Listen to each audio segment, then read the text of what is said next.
Hello, hello. I am Arielle Silver, and you are here tuning in to episode 71 of Tomes and Tunes, my weekly show that started right at the beginning of the quarantine time here in Los Angeles, which is where I'm sitting.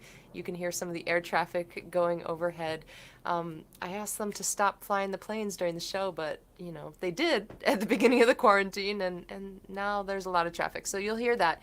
In any case, you are tuning in to episode 71. 71 guests every week, a different songwriter from somewhere in the world, and we, generally speaking, talk about books and swap some songs at the end. And it has been a delightful way to spend this really wonky time period in history.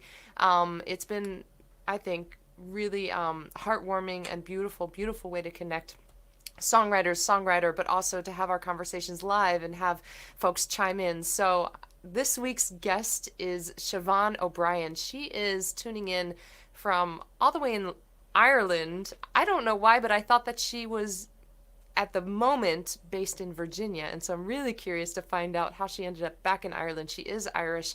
I've been hearing about her for the past year and a half. I'm super excited to have our first conversation together on this show. I want to tell you first, before we get started, that perhaps because of the time differences, perhaps because of COVID, perhaps because I have been in Big Sur on the beautiful California coast. It's just absolute wilderness there, and I have completely unplugged for the last couple of days. But I gotta say that this particular episode, you might have noticed, for those of you who have tuned in to the past episodes, that intro music was a little different, that little intro video a little different than what I usually do. I don't know. I think that I have pine needles in my ears, and I still got like the waves of the Pacific Ocean rolling behind my eyes because, goodness, not everything is totally together, but luckily this show is all about process, not perfection. So, so that's what we got here. I want to tell you a couple things. Right now we are here at the very tail end of September, and I want to welcome you to fall. I want to welcome all of us to another season and see what it has has in store for us. I am playing some shows in person in Los Angeles over the next few weeks, so I hope that you will tune into my Linktree website that's scrolling down at the bottom. As always, if you want to support the show, you can do it at that same link as well. And I don't know what else I got to tell you about upcoming stuff. Like I said, pine needles, ocean. I'm just going to bring Siobhán O'Brien in right now because I know that you're really wanting to hear from her. So here we go. Hi, Siobhán. Hello, Arielle. That was a really great introduction. Wow, fair play to you. It just rolls off the tongue for you, doesn't it? Well, it's funny. I had just told you that, there's going to be a little intro video and that it's a little loud in the ears. And then I went to click the video and I'm like, wait a second, this isn't the right video. I don't know where the one. I made one with your picture and like for this episode. And, I thought that it had uploaded, but I guess not. Wow. So I feel that's just par for the course with you and me today, getting this together. I know, and I have to apologise. We were supposed to do this 2 months ago, and then when Arielle asked me the other day with the reminder email, I was like, what are you talking about? I don't know what you're talking about. This is so me. This is so me. I'm so sorry for that. It was really funny because your name is a really unique name to me. You are absolutely the very first person in my entire life who I have ever met with the name Siobhán, but I believe that it's not uncommon in Ireland, right? Well, that's a funny one. I haven't heard it a lot. Like my age group, there's you know, I know a lot, but it's not recent now. It's not a recent common name. Well, when you messaged me back and you were like, "Wait, what show?" I was like, "Wait a second, I have the wrong Siobhán O'Brien. There are two Siobhán O'Briens out there in the world." Yeah, no, that's just probably impossible. Yeah. But I just wanted to say something. You said it's the 71st show, right? I'm kind of doing stuff on numerology at the moment, and when you mirror that, it's 17, and 17 means victory. So I just thought I'd throw that in there. Well, what a victory this is that you and I actually came together and have been able to do this. I know. I'll take that as a victory. Yeah, exactly. Yeah. How funny. Oh my goodness. Wow. And you're 70, so for 71st show, and what else am I saying? Anyway, yes, Steve Garvin. Oh, yeah. Oh, well, I'll just say that for those who are watching, so the way that Siobhán and I got connected is that we have a mutual friend in common, mutual colleague, Stephen Bon Garvin, who is an artist manager, and you guys have done some work together. Yes, yeah. He managed me for this record, You Can't Run Out of Love. Awesome. Which I know he was just really monumental in the whole process. This is what we're doing. Process. That's all we're doing. And no, I wouldn't have been able to do it without him. But I had met him first in 1999 at South by Southwest. I was one of like 10 artists that went over from Ireland to play. Wow. I know. It's funny because how did I meet him? I was going through the book.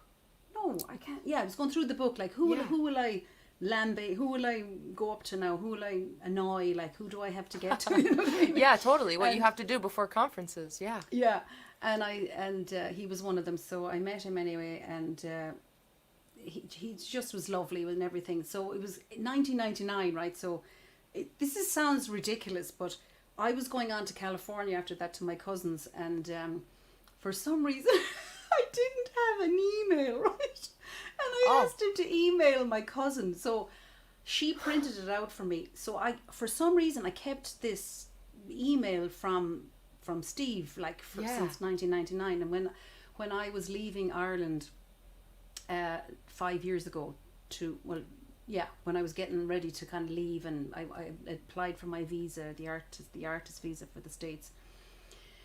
You know, and getting rid of everything and all, and I still found this, and I thought, I don't know why I don't want to throw that out, but anyway, I left it there. And so when I moved to the States 4 years ago, I was playing at NERFA, the one up at the Northeastern Folk Alliance, and I saw his name in the book again. I went, geez, that's that guy with that printed email. Wow, that's funny. Okay, so next morning, anyway, I literally walked straight into him, and he had his badge on with Steve Garvin. I'm like, you're Steve Garvin? Oh my God. And told him all about the printed email and the whole lot. So he sat me down and said, look, this is what you need to do. And I was asking him for advice and everything. So then 2 years later, I finally started getting to make this record. And I made it in Austin, Texas with John Bush and Matt Hubbard. And they are in Edie Brickell's band, the New Bohemians. Yeah. And we made a great record, and I did a PR campaign and a radio campaign, and I finally, my goal was to get on Sirius XM and to have national airplay, and I did get a lot of nice Americana station airplay, even though I don't fall into, I just fall in between all the stools, but well, I love I feel like the Americana genre allows for that, and so does the Folk Alliance definition of folk. I feel like both of those it's pretty things. broad, really. Yeah, it really is. Thankfully. So my thing was, look, if I could just get national airplay, and I did, and it did really well, and I got lovely reviews and the whole lot, and I finally had, for the first time ever in my life, had booked an upstate New York tour based on the radio play, and then COVID hit. So, I'm sure it's the same story for a million artists. And here we are. So I came back to Ireland. So what happened? Were you based in Virginia at that point? And you were going to tour upstate New York. You had gotten radio play in that region. Yeah. And then COVID hit, so you just stayed where you were. And obviously the shows got canceled. Yeah. So, and... I mean, what do you do, It's like, it was literally ready to go. And I am just after moving CDs and records over there into a storage unit, like.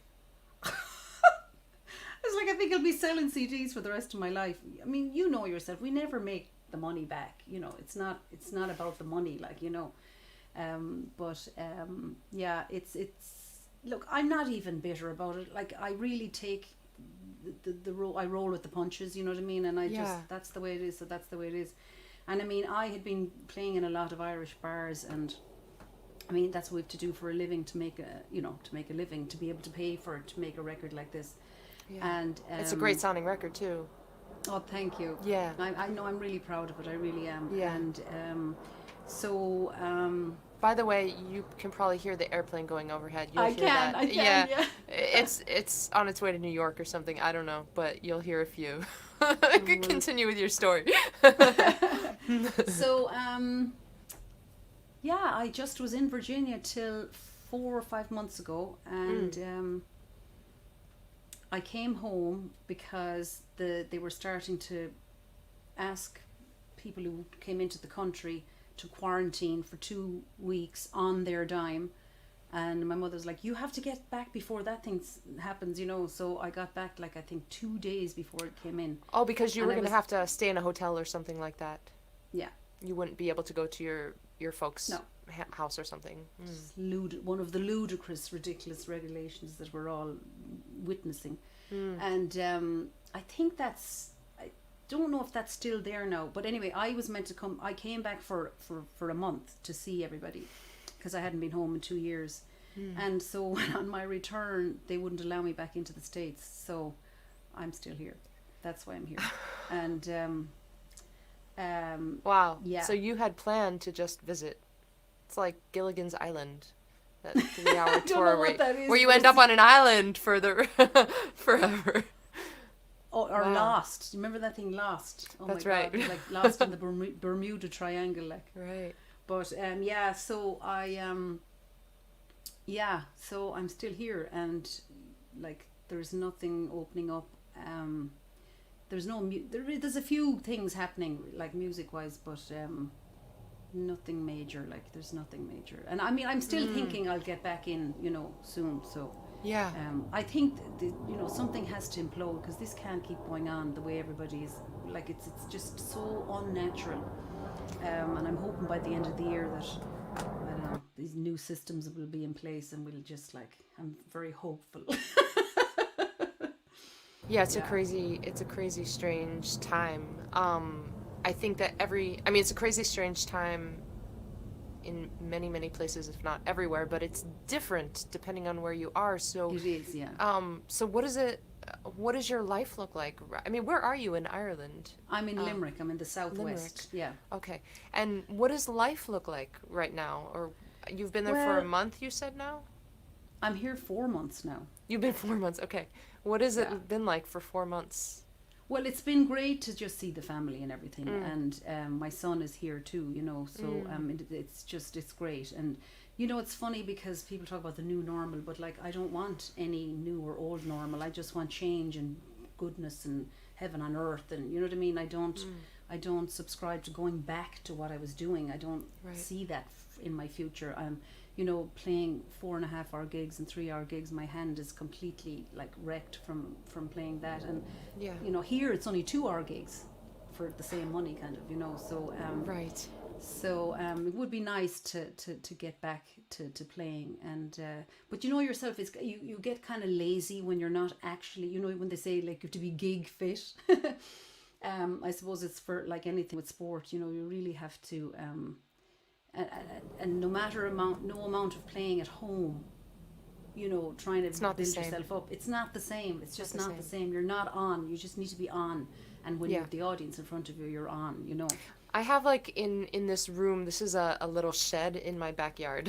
That's the room that I'm sitting in right now. And I have here, like, a couple of pictures. And sometimes when I'm standing here rehearsing, you know, I'll like turn around in a circle, and I'll find myself facing these pictures.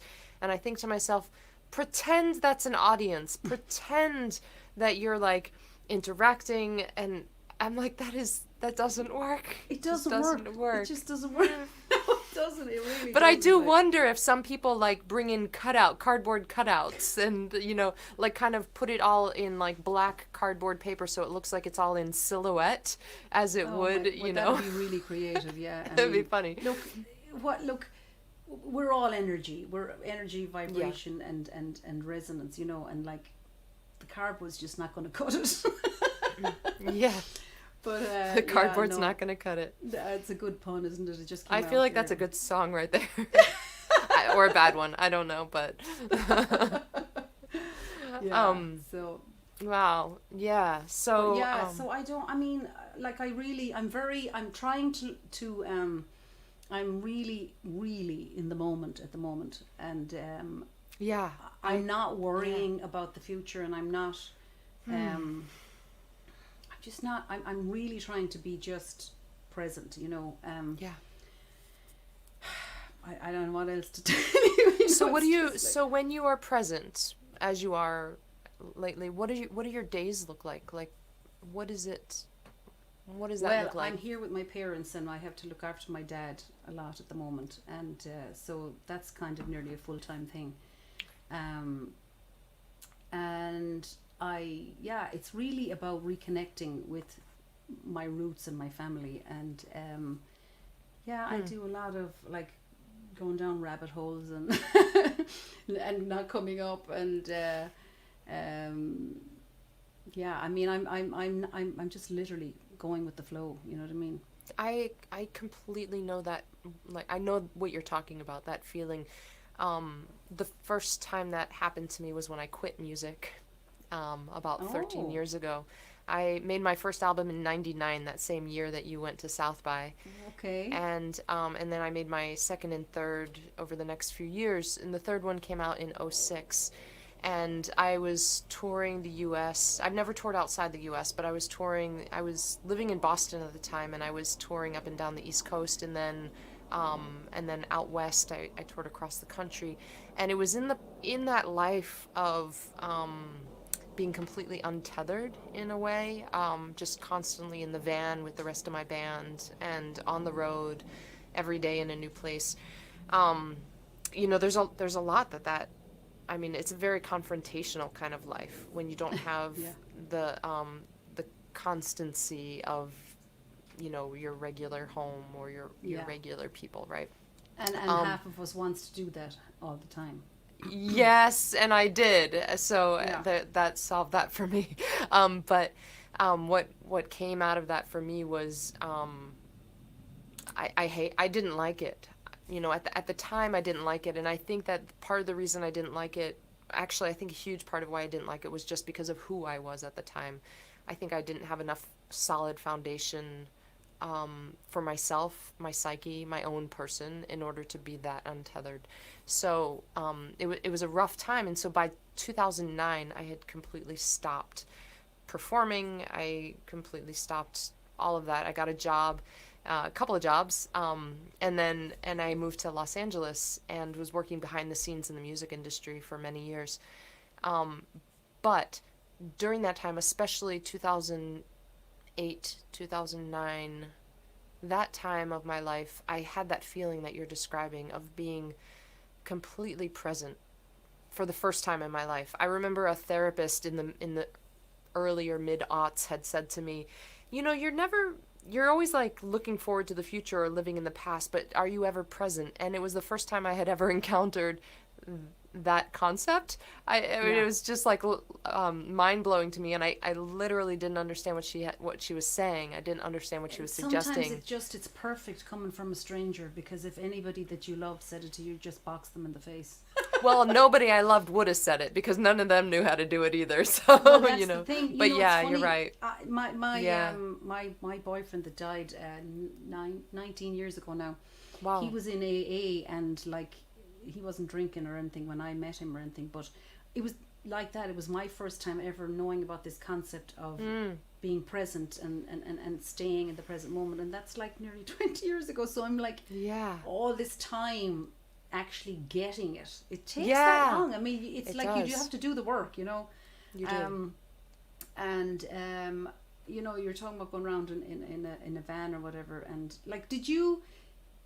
so it got old basically being with the band in on the road, did it? You know, I think it was just a lot of, I think it was a lot of things, and I think that mostly it had to do with me and who I Yeah. was at the time. And Yeah. I think that the version of me now, I mean, at my essence, of course, I'm the same person, but Mm. so much has changed, like what you're saying, that 20 years of sitting with the idea of getting present. I mean, Yeah. you know, in all of that time, you know, I too have done a lot of that practice, and now it's like,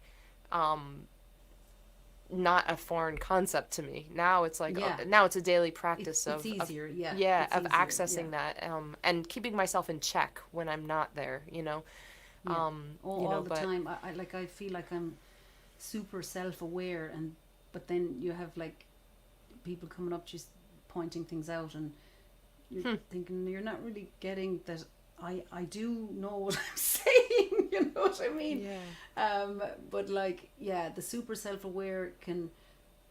God, it's nearly a hindrance sometimes, you know. But it's funny. But I like at the moment, I'm hoping that I am getting a van. I'm going to convert it into like a camper van so that I can Yeah. tour around the country. Yeah. And hopefully the same for when I get back to the States. Yeah. Whenever that is. Yeah, yeah. That's. I mean, Yeah, so you want to it's do funny, that. You want to I live on the still want to road. do that. Yeah, I do. Yeah. And I think it's because I've never done it yet. Really. I that's a huge thing. And I Mm. want to do it not in the same way, but aspects of that again Yeah. now. But Yeah. I I'm think that if building I up a had never database. Yeah. I'm eh, building eh, up a database at the moment. Sorry. this is such an awesome conversation. It's like go ahead, you go. No, I'm just saying I'm building up a database at the moment for like the quirkier type of venue and gig, you know, like people's houses or Yeah. cow sheds or Cow sheds. sheds or Brilliant. barns or you know what I mean, because I'm not going to get this thing, and Oh, I'm not going to be. you're not going to get No. vaccinated. No, Oh, and wow. so I won't be able to play in, you know, the regular places, like, so yeah, so I'm just building up this database, and it's kind of nearly exciting because it's going to be totally different. And you know, I'm meeting more Yeah. people who are like saying, "Oh, I've got this place," and like your lights behind you, and they're doing up a shed like with the with the Yeah. lights all over it, and yeah, I it's kind of it's I'm feeling younger again. You know what I mean? That like, yeah, it's just I've always wanted to do it, to just get in the car and just go to where people want to hear me. Like I'm just over people, you know, playing for people in you know what I mean? It's like a loud bar situation, and like I know I'm Cappuccino actually- machines. yeah. Oh my god. Yeah. Oh, wow. Yeah. But Yeah. yeah, I mean, look, it's look, I moved to the States at 47. Like, I mean, you know, I am a bit of a risk taker. So yeah, I don't know. Maybe I'll have to go to Mexico to get back into the States. We'll see. Yeah, spent a couple of weeks there. So you moved to the States. So can we talk about that? Like, why did Yeah. you move to the States? You moved to the States at 47. Your son stayed in Ireland, is that right? Yeah, well, he's 30 now, so Okay. he's born and raised, like, so and actually he wants to sing now too, and he wants to move to Canada to do an acting course next year. Oh. And yeah, so I'm selling my house and we're going to start our new lives. And we just recorded a song together, actually, for the first time ever. He's no experience, or he's no confidence. He hasn't ever done it or anything, you know, and I've taught him guitar, so he's not confident at any, you know. But we did a Bob Dylan song called "The Man in Me" that he liked from The Big Lebowski. And so yeah, he's ready to take flight, and I'm still trying to take flight for the last 30 years, you know. So yeah. What was your life like before you moved to the States, and why did you make that decision to move across the world? And why the United States? And why Virginia? Well, yeah, so many questions here. Okay. So Can you put yourself like back in that mindset before, like when you were first deciding to do this, and when you kind of hit that button, like that go button? Yeah, I can. Okay, I'd been going over and back to the States over the last 25 years. I have cousins in California, I have cousins in Oregon, in Virginia, and I was working as a special needs assistant in a school, and so I was there like for 12 years, and so I was able to take a career break for 5 years, which is unheard of in the States. I do know that. And so Oh wait, yeah, it is unheard of. So wait, what is that? What do you like? so Is that basically an institutional thing? Like you can take a career break for 5 years? yes, Do people do that? Okay. and come back to your own job, like. So I said, look, I'll do that, and if it doesn't work out, look, at least I can go back to the job, you know. And so the first year, I was 2 years waiting for the artist visa, and then the first year of that, I was just sitting here, just nothing. I couldn't get another job. I couldn't do anything. There was nothing happening. The visa was the most stressful thing I ever did in my life. And so the second year of that, I went gigging on cruise ships. But it was a great experience, and I saw Alaska, and I saw the Caribbean. We did the Panama Canal for 3 months. But so then I got the visa, and the reason I was in Virginia is because I had a friend of like 17 years, and she said I could stay there, and then this other woman got me all these Irish pub gigs, so I had like instant work, you know. So it was just easy to start someplace and think, oh yeah, I'll move on to someplace like, you know, Nashville or Austin or something. But sure, it never happens because you're still in the hamster wheel, you know, like just doing it. But I had been going over to Oregon to my cousin, and she had 2 different bars, and I said to her, God, you think that I could come out like for a year maybe, and I'll just see how it goes, you know, because the reason the States is because like all my influences in music, you know, are the great songwriters, and huge Bob Dylan fan and stuff. So it's just that was my influence, all of that folk stuff, that rock, you know, that was where I just like, it's the romanticism of it, you know. And so yeah, I just thought, if I don't leave, if I don't try to do this, I'm going to die. Like, I was already really dead, like, inside, and I just needed fulfillment. I had no meaning left in my life, and I thought that, you know, something would have happened with the music, like, years ago, like all of us.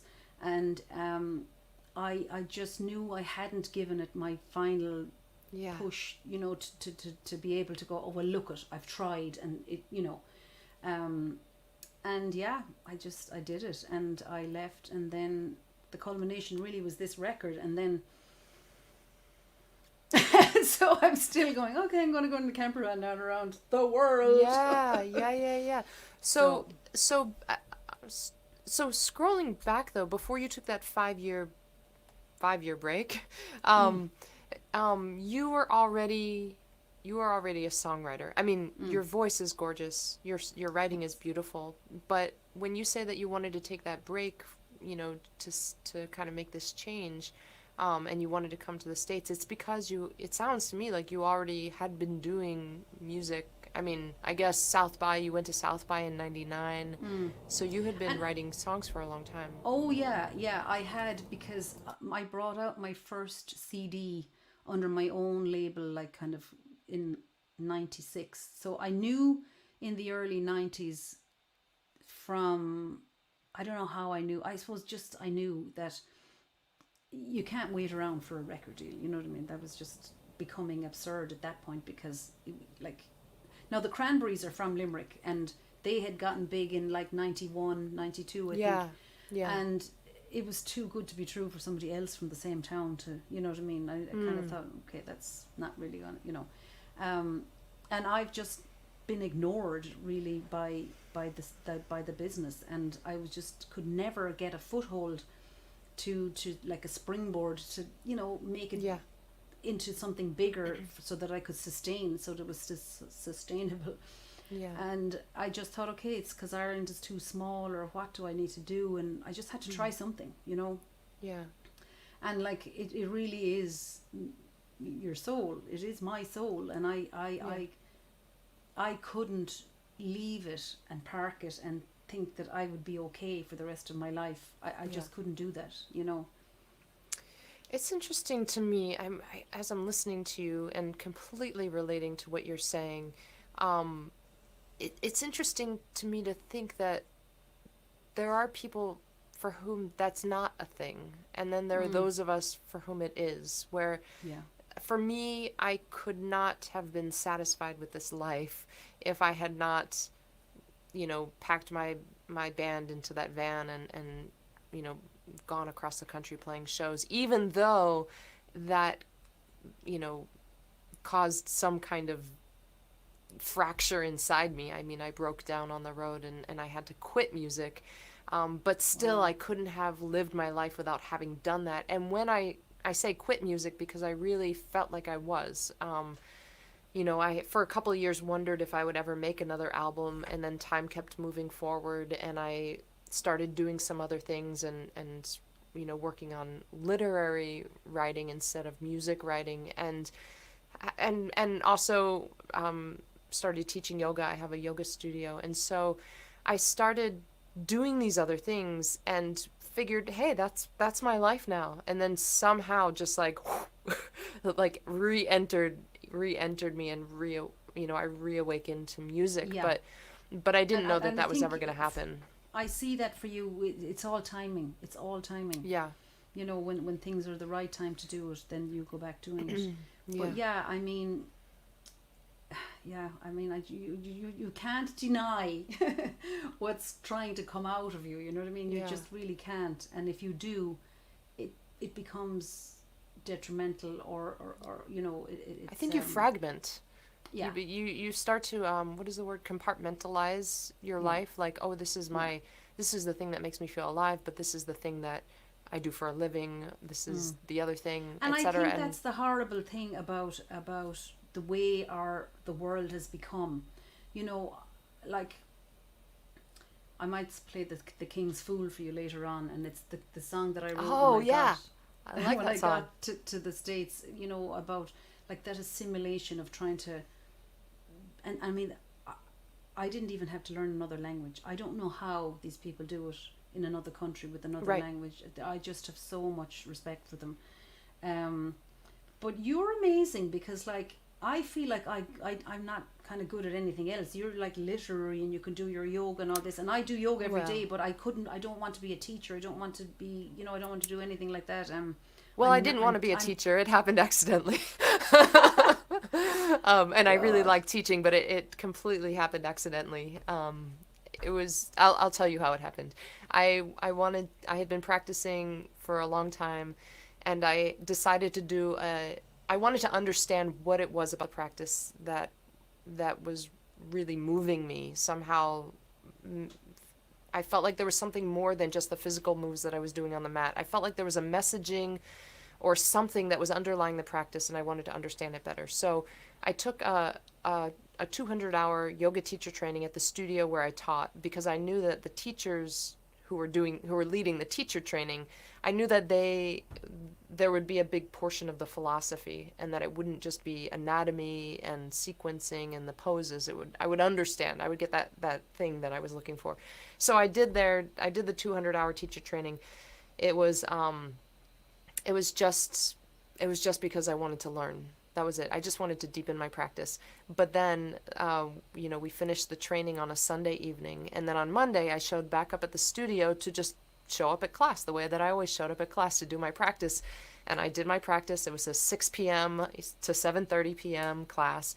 And when I rolled up my mat at the end of class and went to leave, the woman who was sitting at the desk in the lobby said, "Hey, Arielle, the teacher who's supposed to teach the next class is stuck in traffic," Los Angeles, is stuck in traffic and can't get here to teach the class. And the owner of the studio said, well, since Arielle's there, she just finished her 200-hour, have her teach the class.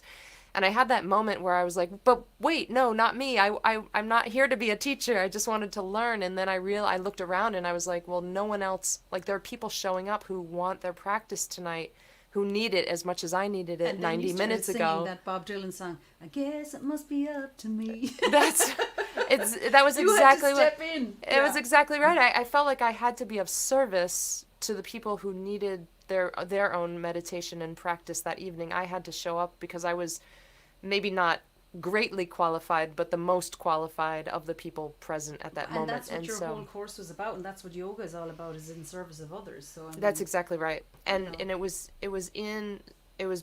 at the end of the night after I taught that class, I drove home and I thought, well, I guess I don't have to ask myself if I want to become a teacher because I just taught, so therefore I am a teacher. You are able, And yeah. so I'm already on that I'm already on that track, so let me not deny that and keep moving forward with Well the done. new truth of what has Yeah. emerged. So Yeah, yeah. and I'm really grateful. I mean, the way that I think ultimately came back to music was through that daily practice on the mat, that yoga practice, the yoga philosophy. And then also, have you encountered kirtan music through yoga? It's like, I have heard of that. Yes, no, wait a minute now. I heard this recently. Kirtan, who told me about this? Oh my God. Okay, explain to me, because this has come up for a few weeks ago for me. it's a really niche kind of music. I define it as, it would go under the umbrella of world music. The words are typically Sanskrit mantras, but the Okay. music, it comes from India. The music, of course, can be traditional Indian music, but it's also, been reimagined, re-envisioned as things do in our postmodern world. So the music is anywhere from, Indian traditions all the way to like hip hop and blue-eyed soul and I know zydeco. where I heard it. Okay. I was doing a Wachuma ceremony, Uh-huh. like San Pedro. Have you heard of that? Yeah, It's a no. a Peruvian cactus, and Okay. you drink it, and Sounds delish. but you just kind of go on a journey, and it was like for a whole day long, and there was like 10 women, and there was one guy, and when we were finished it the next day, the guy gave us all a CD, and it was kirtan music. Uh-huh. Yeah. Yeah, yeah. And, yeah, and like it's just Yeah, it's it's funny. like I have thought that maybe I could get into that and like write like atmospheric stuff, because I just feel like I'm not prolific anymore. Yeah. I used to be, when I was younger, I used to be more prolific, but interesting. yeah, and but I don't beat myself up about it anymore. I used to, and you're useless. It's just it just goes nowhere. So I just stopped, and it was fine. I don't feel bad anymore. Yeah. I mean, I'm always putting down, ideas and stuff into the phone, and it's just the discipline of like sitting down and then I'm just putting it all together. Yeah. But no, I think I'd be interested in and I don't play piano or keyboards, but I feel like I could totally like make up that atmospheric stuff with just like a synth sound, Totally. and make Yeah. it go somewhere, Yeah. But I mean that feeling of Shavasana and just that music, like going, you really feel sometimes you're just actually going to like lift off the floor, Yeah, floating. Yeah, totally. floaty, Yeah. Yeah, so Yeah. it was like, it was through that yoga study and that kirtan music, and then I started singing kirtan with a couple of kirtan bands here in LA, and Ooh. it was through that I came back finally to, I think it was because of all of that I came back to just being a singer-songwriter. I think that there was something that was deeply healing, and it was also being of service, for other people. Wow, well done. That's really great. Yeah, I Yeah. wish I had other skills. I kind of don't. Well, who knows? You're not done yet. No, I'm not. No, I did work with kids, and I love working with children. And I sing. I've done a couple of concerts that for just children, and I really enjoy being around young children. It's just, Yeah. Do you write they children's really- music also? I kind of dabbled when my son was smaller, but Yeah. I didn't really try hard enough, I suppose. But Yeah. I mean, there's plenty of songs out there Tom Paxton is amazing for I writing grew up children's listening songs. to Tom Paxton. Peanut In Butter fact, Pie. And do you know like- his song about the typewriter? Yes. The Marvelous Toy. Yes. Yeah. Oh my When God, I- where does it go now? One of my first, if not my first concert ever, my parents used to take me to folk festivals when I was a kid, and he performed, and Peter, Paul, and Yeah. Mary. So I might have heard it from him, or I might have heard it from them Oh, first. he's amazing. He's whole albums that are just children's songs. Yeah. And the lovely one that he wrote called Jennifer's Rabbit about for his daughter. Have you heard that one? Oh, it rings a bell. Oh, it's so beautiful. And it's actually an a cappella song. And my brother used to sing it for his party piece, and it was like, it was Jennifer counting all the stars in the sky, and it was just beautiful, just absolutely beautiful. Yeah. I love that you just mentioned him. I love Tom Paxton. It's funny, when I moved to Virginia in 17, my parents came over in the October, and they came over for I was opening up for Nick Lowe. Remember Nick Lowe? Yeah. And so they were here for 3 weeks, and we got Tom Paxton's 80th birthday at the Birchmere as well. Oh, so it was really awesome. cool. Yeah. That's awesome. Yeah. Wow. Yeah. He's a treasure. He's a real treasure. He is a treasure. He really is, yeah. What was it? So Tom Paxton was one of my,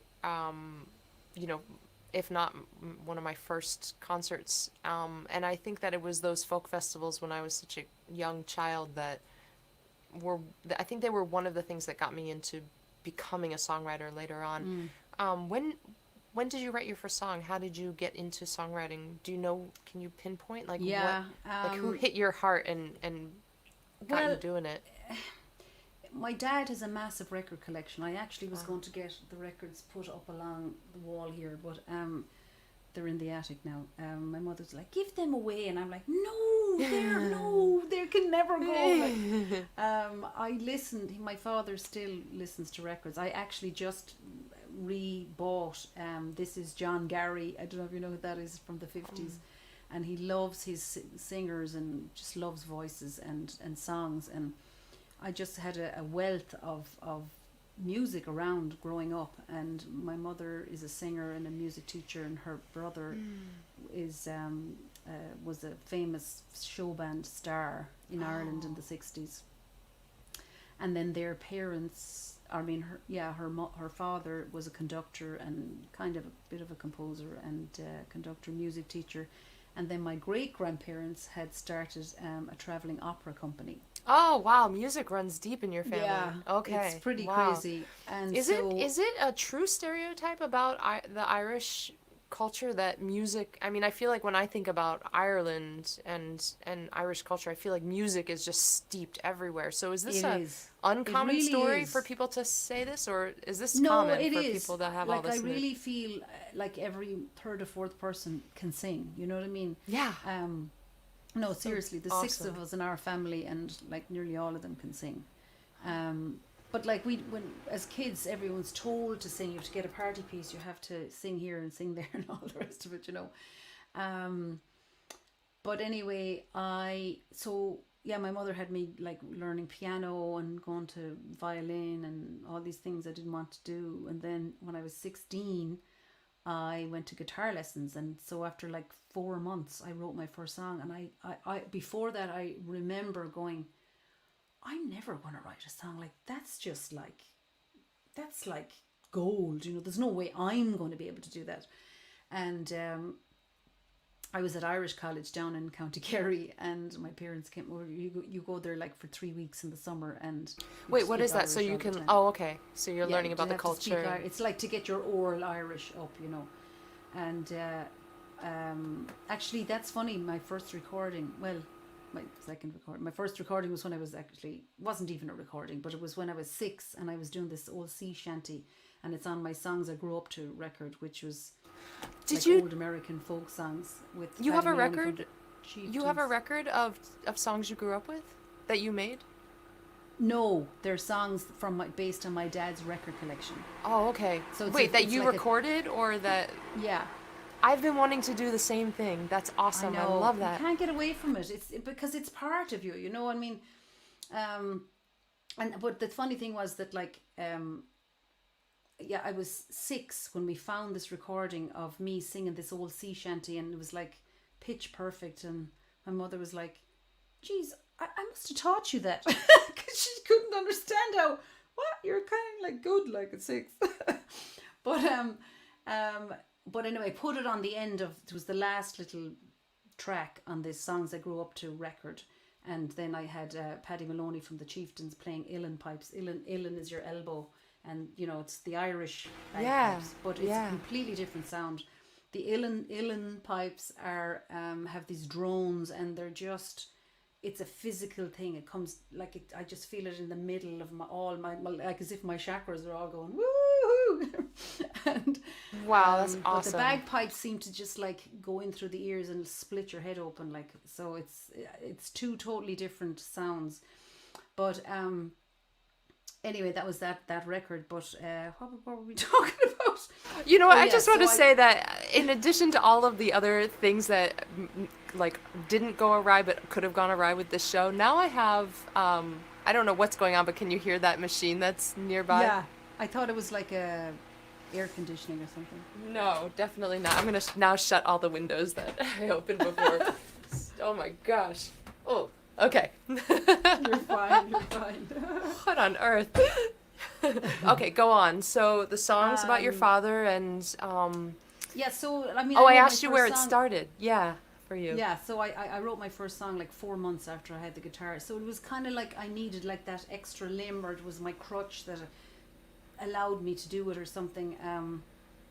But it was funny because I wrote these lyrics of my parents had come down to see me, and they said, oh yeah, by the way, this guy died off a motorbike, and like I was 16, and they said, oh, his name, and I was like, what? Oh my God. And like I didn't really know him, but it was just an awful shock because I didn't know ever anyone who died before that. And I found myself like writing about him and didn't even really kind of know I was doing it. And then I went, wow, is that a song? Maybe that's a song. Then I just put like every chord I ever learned all into one song. Oh my gosh. So, do you still remember the song? It wasn't a great song.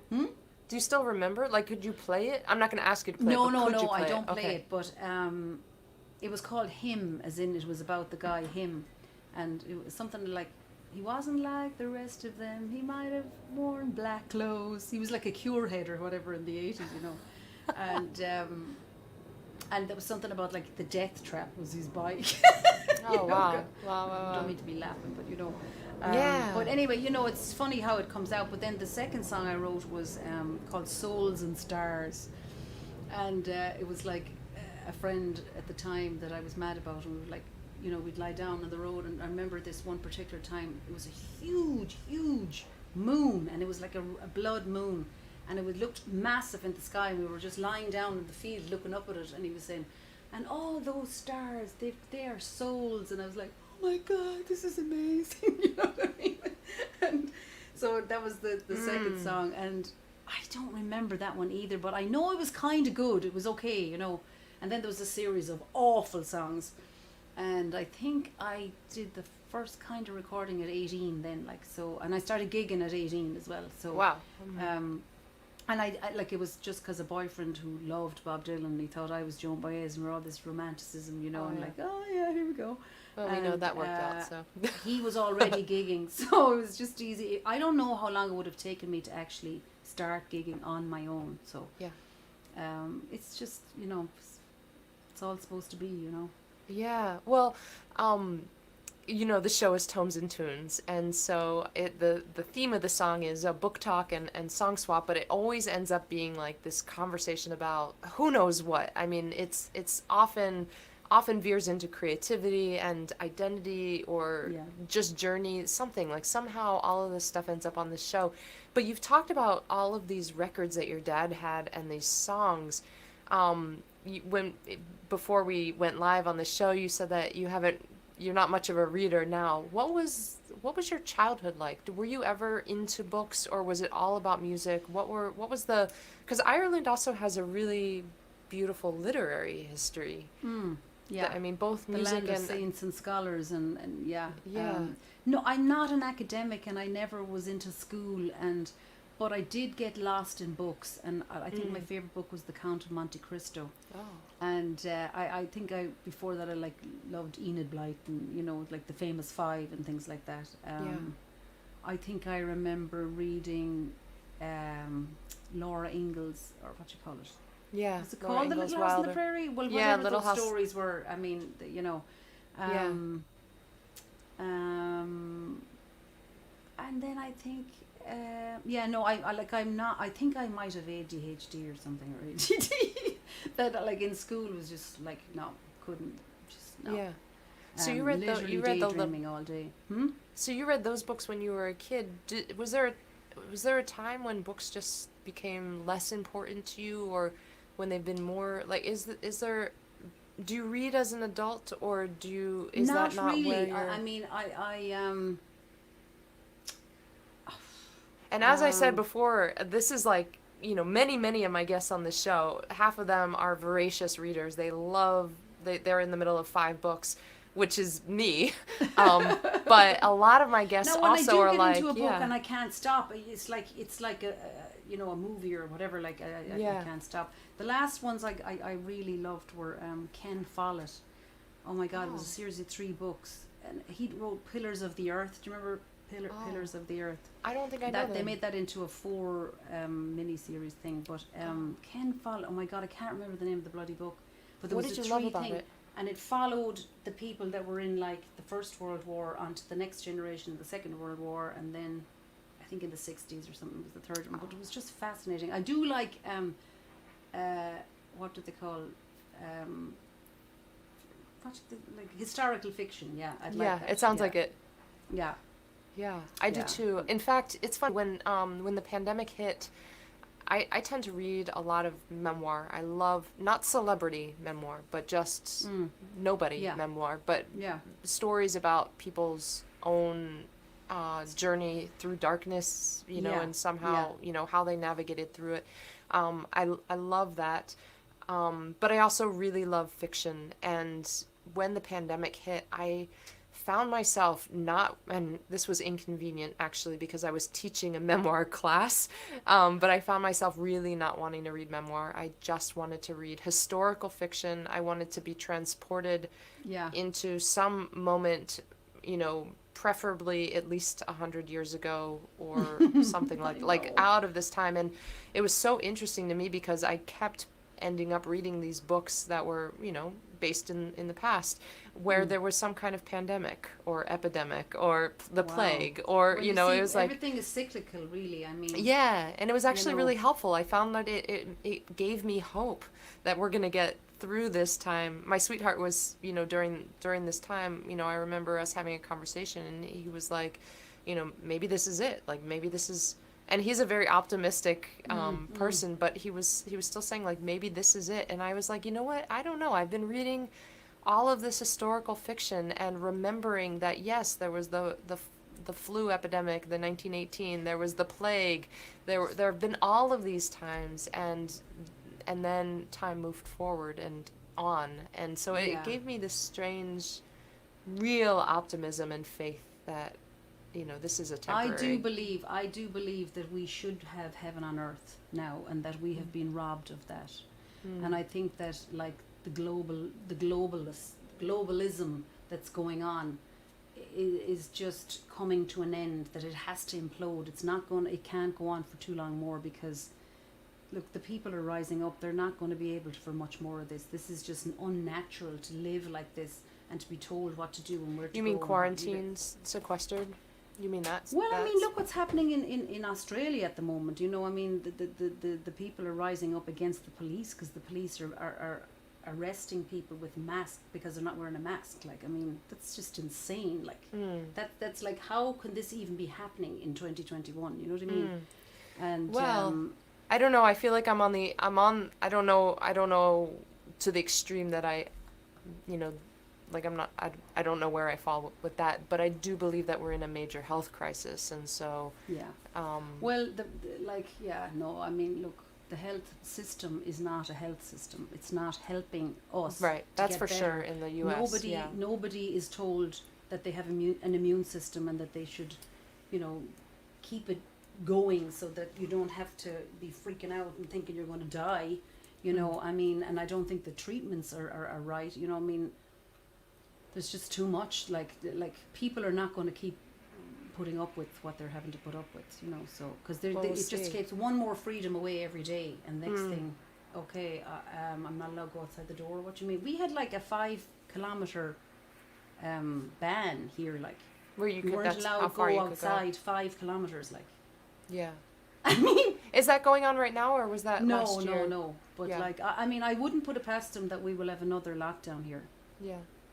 We'll see So- how it plays out. Yeah, it's like it's a rock and a hard place, for sure. Yeah. Well, it's Um, just about freedom for me. I mean, I don't know how. Anyway, whatever.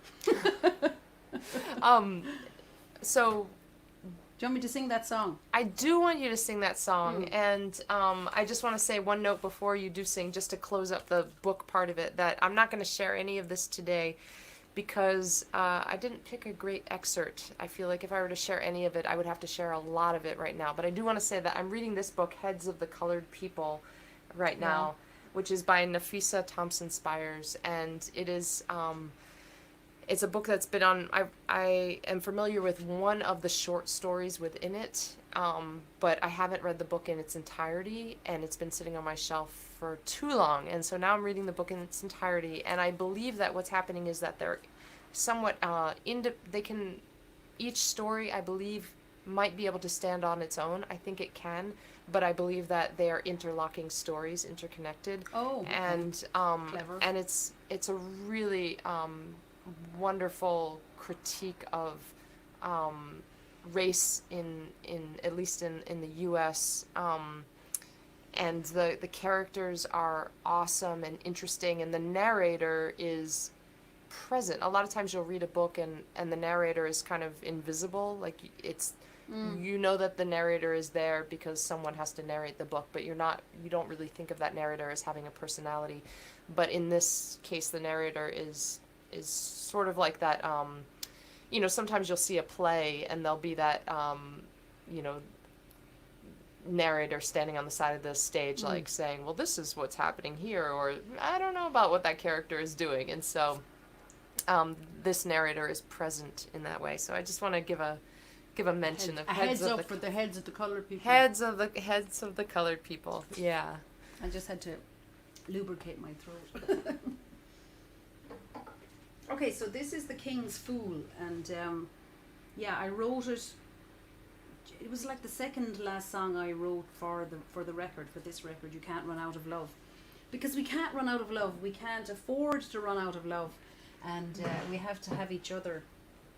And but this one was kind of like, I remember getting to the States going, why is everything, there's too many rules, like just too rules and regulations, and you can't walk across the road now, and what are you talking about? And I'd have to do it on purpose so that like people would just go, oh, she's doing it, so maybe I'll do it. And it just was kind of frustrating, and it was very, you're just trying to fit into a new culture basically, like. Yeah. And of course I was missing everyone here. This might be, I wanted to make sure So this is is this, not this is too King's loud. Fool? This is King's Fool? The King's Fool, The, yeah. the King's Fool. Is that too loud? Or like I play think it's without going to the be... spectrum? No, I think it's good. Okay. Now I am an immigrant. I left my son, my home, my life, my family, my word. Forever I will roam.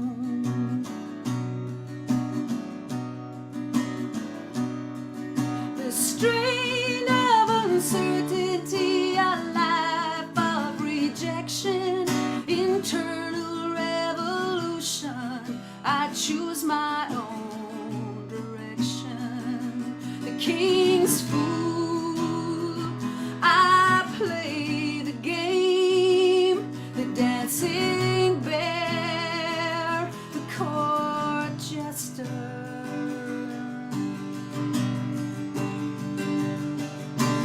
I'm like a demon, I'm cursed with this desire.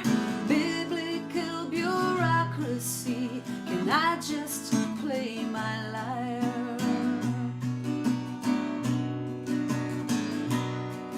Please take away this longing, let me crawl back down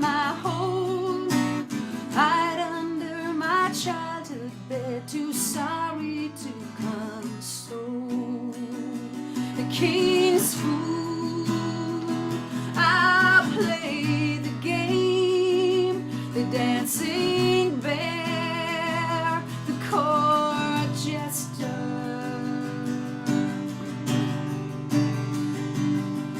I'm eagerly awaiting my artistic expansion. I meditate, I subjugate, I harness my Atlantean.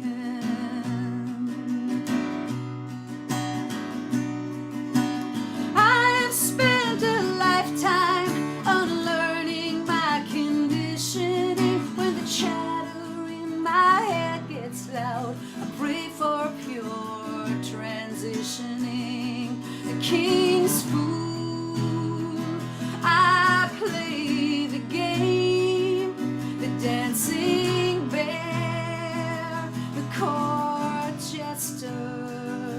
The king's fool, I play the game, the dancing bear, the court jester.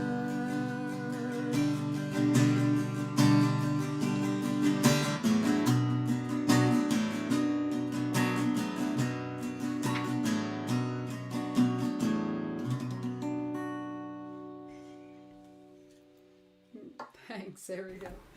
Beautiful. Love I've that. only got this little guitar here because I didn't bring a guitar with me coming home. Oh, But anyway, just frustrations of that's. what I that know. sounds about. I know. I was just talking to a bass player who I know who kind of goes up to the Pacific Northwest a lot and doesn't have a bass up there, and so doesn't play when she's up there. And I know it's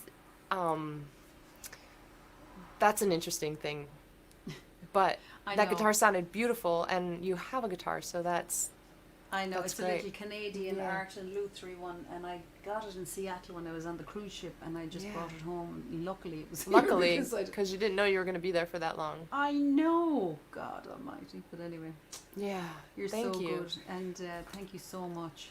I like the dancing bear line a lot. Well, What- it's like, it just you know, like we're kind of like, we all have to like fit in at some point, and we have to play the game at some point. You know, it's like you have to do it. It's survival. You know what I mean? It's like 100%. we don't want to all do what we have to do to make sure that we can do what we want to do. You know what I mean? So Right. it's just like it's the compromise of trying to just Live a- navigate through the uncertainty and Yeah. and get to the place where we can do what we want to do. You know? Yeah, yeah. It's, you know, it's funny. It's a funny thing. I think about, you know, as humans, it's like we have the thing that we want to do. You know, my humanness, I want to do certain things, but then I'm like, oh yeah, I live also with like 8 billion other humans, and so I need to also respect what they're trying to do, and then do what, like, be you know, stay true to my course, but respectful to their course, and how to navigate those things. You know, and then there's also code switching. You know, at times, you know, something is Code switching. code switching. You know, What's like that? for example, the way that you behave in school or in church or synagogue might be yeah. different than the way you behave when you're on stage at a gig. That's right? Like, true. and we just I learn. remember. Yeah, that's funny you brought that up. I remember that with like with teaching kids. You know, Yeah. you have the parents saying, well, no, he won't do that now, and he won't. But the next thing you're going, no, we have no problems with that. You know, because Right. they perform differently when they're not Yes, with their exactly. parents. You know. Yeah, it's like Yeah. what's a pro, and that's one of the tricky things that we learn, I guess, you know, or not everybody learns it, but most of us. It's adapting. We're just it's adapting all the time. Yeah. Yeah. Yeah. I think that, you know, it's frustrating and also I think humbling and beautiful that we have to figure out how to live with other humans. I mean, that's part of the human thing that we have. Well, it's just I don't being respectful and just allowing people to be who they are. I mean, Yeah. that's, you know, yeah. it's not really that hard. But it is for some, I suppose. You see, the problem is, I think a lot of people, you know, like we deal a lot with control, you know, and we're trying to, like, I mean, talking about being self-aware, you know, I'm like, oh my God, am I doing that? Oh, I shouldn't be doing that. Why am I doing that? And, you know, and it is about becoming, you know, looking at your own behavior and thinking, am I impinging on somebody here? Yeah. You know, but or even yeah, on it is navigating. Yeah. I think in conclusion, this being human thing is complicated. Yeah, you know, I did a course with a girl called Nova Whiteman. She wrote a book called Awake and Aligned, and she was amazing. And you know, like one of her big things is like the breakdown before the breakthrough. When everything seems like it's all falling apart, you know. Yeah. And but it's the duality. You have to go through that. Like what we are doing now. It's like, like the whole world is like, it feels like end times, but like that has to happen before the breakthrough happens. Then, you know. And this reminds me of what I was talking with. My guest last week was Yasi Mespa. I don't know if you know her. Yes, I saw some of that, yeah.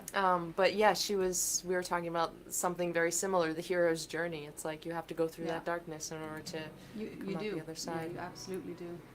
I'll take us out with this song. It's a song about pie, so why not? But of course, it's a song about complicated loves. Complicated pie. Complicated pie. It's called Bramblevine. Bramblevine. There's a lot of cats here called Bramble. No. Why? I don't know. Now we do have Bramble bushes. Yeah, blackberry bushes. We call them brambles. Yeah. But I don't know. It's kind of an Irish thing. But I know a few people who have cats called Cats Bramble. named Bramble. Okay. Well, you'll feel right at home with this song, and I can't wait to come to Ireland to play it too, if that's the case. We pick Smeradovas together. That's the Irish for blackberries. Wait, what is it? Say it again. Smeradova. I lately had an awful lot of my old Irish sayings coming back to me, and for like when I did that Wachuma ceremony, I was like, I'm thinking in Irish. What is going on here? That's really so cool. Weird, yeah. Smeradova are blackberries, and then no snaguiha is as fast as the wind. No sequia. No snaguiha. Yeah. No snaguiha. Perfect. As fast as the wind. Yeah. I love that. Yeah. Okay. Off you go. Blackberries grew in the thicket north of our yard. In summer we'd pick 'em and come home with stickers and thorns in our arms. Some hours later, when supper was plated and served, we barely remember the pain for the pleasure that went into making dessert. And some kinds of loves like that, sweetness buried in a thorny patch, bramble vine, heating time for my heart from the scraps, like making pie from scratch.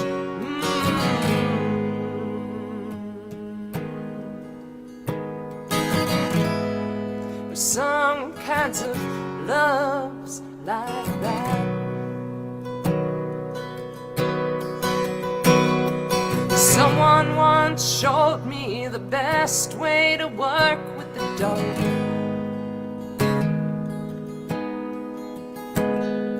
Just a few presses, you crimp down the edges, then squeak the old oven door closed.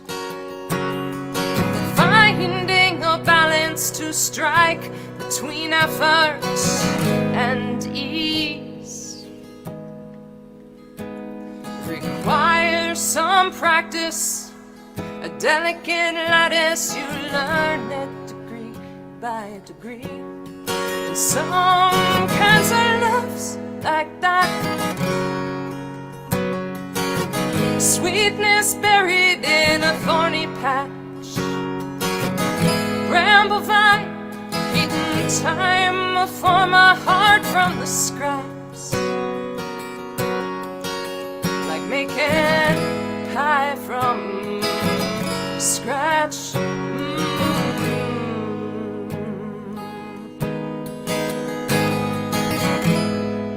Some kinds of loves like that.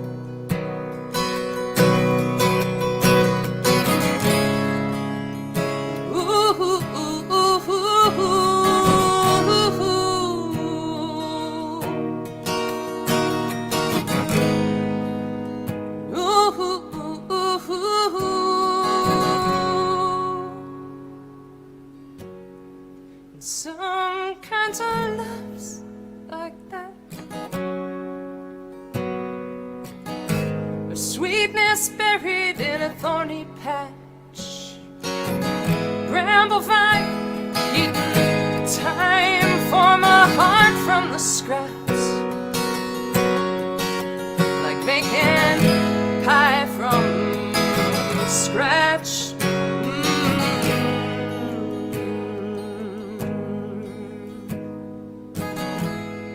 Some kinds of loves like that. I like that. Some kind of loves Thank like you. that. Pie from scratch. Wow. Siobhán, thank you so much for being here today. Thank you, Arielle. Wow, and I love your name. I love your name you're too. You're like the Little Mermaid. Except Right. You got 2 L's. What does your Double. name mean something in Irish, or Yeah, is it? Siobhán, like it would be like Sheog is a fairy or a spirit or an entity, and Bán is white or pure. So like white fairy, pure spirit, or else it could be vodka. I don't know. So Awesome. yeah, so that's good. Yeah, thank It's you amazing. so much. Thank you so much. Yeah, And, thank you. sorry It's about all the amazing that. messing before all that. Oh my goodness. Well, I mean, I feel like considering that I'm in Los Angeles and you are Yeah. in Ireland, it's kind of miraculous that we can even do this. Yeah, look, it's great that we can do this. You know, yeah. and in terms of like, you know, all of the things that we can say about the pandemic, one thing that is also true about it is that if not for the pandemic, we would not be talking here right now, That's because true. I would not have created this show. And, Oh yeah, and, you know, I don't think anything will go back to any way like Yeah. it was. Yeah. yeah. Yeah. So thank you for taking the time. I know Thank it's you so nighttime by much. you. It's No, early it's- afternoon it's for me. 11:15 at night now. Yeah. Sweet dreams then. I guess that's you appropriate. too. Thank you Thank so you. much, Arielle. Take I'll care. Take care. Bye-bye. Love you. Bye. And everybody else, thank you for tuning in. Really appreciate you being here. So awesome that Siobhán was able to make it. And please follow her work. She's on Spotify. I added her music to the Tomes and Tunes playlist with all of my past guests as well. But she, I believe, is on all of the platforms wherever you listen to music. Also YouTube, Facebook, Instagram. Find her pages if you don't already like and follow and heart and all of those, whatever words are appropriate for the platform. That's a really great way to help support independent artists. We just appreciate it. Every single time someone likes the page, you know, that adds to the numbers. It's like drops in the bucket, and you don't notice in the middle perhaps how it makes a difference, but you know that just one drop over the top can just pour it over the edge. And so your support really helps. Let's see, if you're interested in supporting this show, you can support me as an artist by finding me in all of those places as well. And if you would like to directly financially support the show, my tip jars are at that link that is going past on the bottom of the screen there as well. And if you'd like to join my Patreon to be a monthly supporter of the show at $3 a month, please do. I welcome you into the fold. I welcome you into my shed. The theme of the Patreon is Arielle's Songs and Stories and Wonder from the Shed. Next week we have Will Carpenter, and I think Will is based in Los Angeles, but he might have moved. Pandemic has been crazy time, but I'm super excited to talk with Will, so I hope that you will join me next week. And what else to tell you? I think that's it for now. Until we meet again, be safe and do good. Okay.